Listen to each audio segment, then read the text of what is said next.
capable of changing that system. Then what's your plan to change the system if you're going to work with the system? That's my question. Yeah.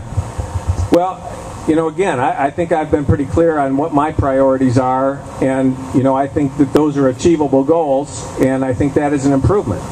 Now, I could say, that we're going to abolish, how many think we should abolish every tax in Michigan? Anybody think that? Okay, you got one over here. Is that achievable? No. Yeah, why not? Fair tax. Okay, why not? Fair tax.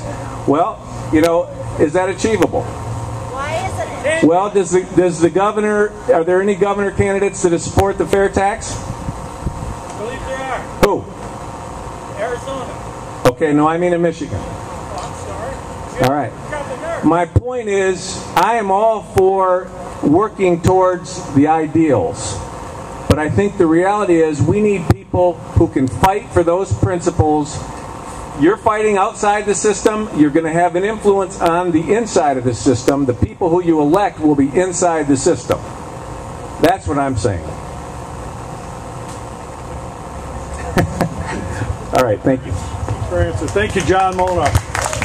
I apologize for almost slipping right over you. The old bifocals are playing tricks. We have one more question. Is that okay, Caleb? I just wanted John? to hold on. Yeah, John. You can answer it right on that microphone. I just wanted to clarify. I think John can agree, right? You can agree that our system's broken, right?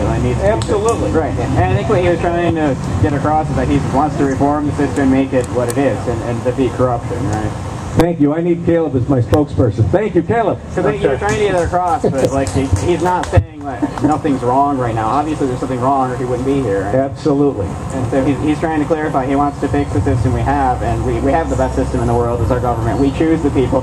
I'm sorry, we the people choose the system and how it functions, and that's our. I heard some people back here saying it should be we the people and not the system, but we are the system. We put the people in place that run our government and everything else. Amen. Caleb, great. We're excited about that. Thank you. Thank you very much. All right, now I got a little bit ahead of myself, but we really want to give a warm welcome to Dr. Dan Benishek, and he was the first one to put his hat in the ring for the first congressional district in the state of Michigan. One of the largest geographical districts in the country. So, Dr. Dan, come on up and meet the people here of Gladwin County. Thanks so much for coming.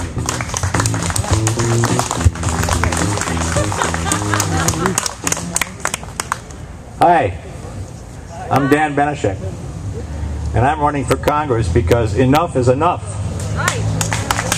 I know the vast majority of America feels exactly the way I do. Enough with the waste. Enough with the spending. Enough with the debt. Enough with the bailouts and the takeovers. Enough with the arrogance in Washington, D.C. Enough with the way they bend and twist and break the rules to get their way. You know what there's not enough of? There's not enough common sense. There's not enough integrity. And there's nowhere near enough jobs. While Washington has been wasting a year working to wreck our healthcare system and other ridiculous spending bills, the number one problem in this country, in our district, unemployment, has been getting worse. I mean, 1 in 7, maybe 1 in 6 people in our district are out of work. And that doesn't include those that have stopped looking for work. Nor does it include those that have given up on Michigan and left. Our biggest export has been our children.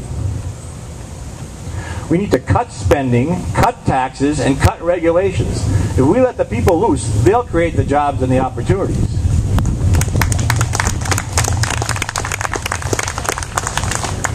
Well, let me share with you my position on a few other issues.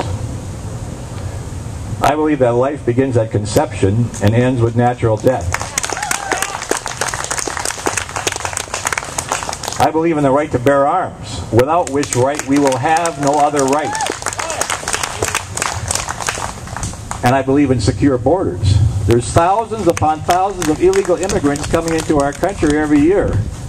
They're taking our jobs, they're using our resources, they're filling our schools, our hospitals, and our prisons, and we're paying for it.